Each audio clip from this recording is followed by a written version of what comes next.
Hello hi నమస్తే welcome to MK media. నేను మీ మధు కళ్యాణ్. వైఎస్ఆర్సీపీ పార్టీలో మరొక బూత్ నాయకుడు బయటపడ్డారు. వైసీపీ అధికారంలో ఉన్న సందర్భంలో వైసీపీలో నాయకులు ఏ విధంగా మాట్లాడారో ఎవరు మర్చిపోగలరు.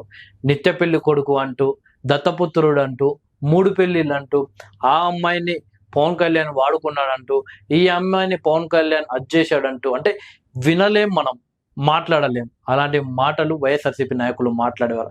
అప్పుడు ఎవరైతే నోటికొచ్చినట్లు పవన్ కళ్యాణ్ గురించి ఇష్టం వచ్చినట్లు మాట్లాడారో ఇప్పుడు వాళ్ళే అక్రమ సంబంధాలతో బయటపడుతున్నారు.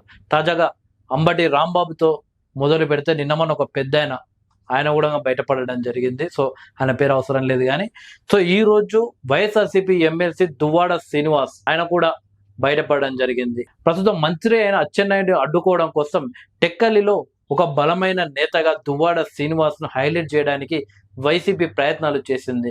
కానీ అచ్చెన్నాయుడు మరోసారి ఘన విజయం సాధించి అసెంబ్లీలో అడుగుపెట్టి ఇప్పుడు మంత్రిగా బాధ్యతలు స్వీకరించాడు. శ్రీనివాస్ ను వైఎస్ఆర్సీపీ ఏ విధంగా హైలైట్ చేసిందో ఎవరు మర్చిపోగలరు. ఆయన ఎమ్మెల్సీగా బాధ్యతలు స్వీకరించక ముందు నోరు విప్పితే అన్ని బూతులే.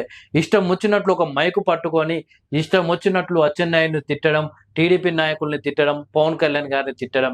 ఇక డెబిట్ లో కూర్చున్నప్పుడేమో ఆయనను ఎవరైనా ప్రశ్నిస్తే, వైసీపీ విధి విధానాల గురించి ప్రశ్నిస్తే మాత్రం దువ్వాడ శ్రీనివాస్ పారిపోయేవాడు. కానీ ఒంటరిగా మైకు పట్టుకున్నప్పుడేమో నిత్యం చంద్రబాబు నాయుడు, లోకేష్ గారిని, అచ్చెన్నాయుడు గారిని, పవన్ కళ్యాణ్ గారిని ఇష్టం వచ్చినట్లు బూటు తిట్టేవారు.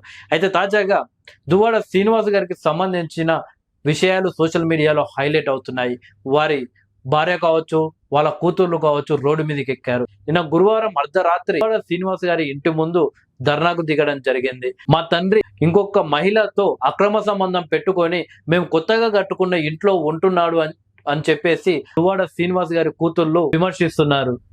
ఏ హక్కుతో ఆమె మా ఇంట్లో ఉంటుంది, ఏ హక్కుతో మా తండ్రితో ఆమె ఉంటుంది, మాకు మా నాన్నతో ఉండాలని ఉంది, మేము ఇంట్లోకి వెళ్ళడానికి ప్రయత్నాలు చేస్తుంటే రానివ్వడం లేదు, మేము ఫోన్లు చేస్తే మా నాన్న రెస్పాండ్ ఇవ్వట్లేదు, మెసేజ్లు చేసినా కానీ రిప్లై ఇవ్వడం లేదని దువ్వాడ శ్రీనివాస్ గారి కూతుళ్ళు బాధపడుతున్నారు.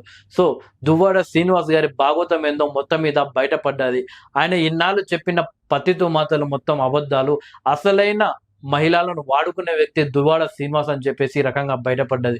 సో పవన్ కళ్యాణ్ ఎవరెవరైతే తిట్టారో కర్మ సిద్ధాంతం ప్రకారం వాళ్ళు అనుభవించక తప్పదు అన్నది నిరూపితం అవుతుందని చెప్పవచ్చు. ఆ రకంగానే ఈ దువ్వాడ శ్రీనివాస్ నోటితో పవన్ కళ్యాణ్ ఏ విధంగా అయితే తిట్టాడో ఇప్పుడు ఆ తప్పులకు శిక్ష అనుభవించక తప్పదనే తెలుస్తుంది. మొత్తానికి దువ్వాడ శ్రీనివాస్ అక్రమ సంబంధం బయటపడ్డది. సో చూడాలి మరి దువ్వాడ శ్రీనివాస్ గారి ఈ స్పెషల్ స్టోరీ ఏ విధంగా ముందుకు పోతుందో.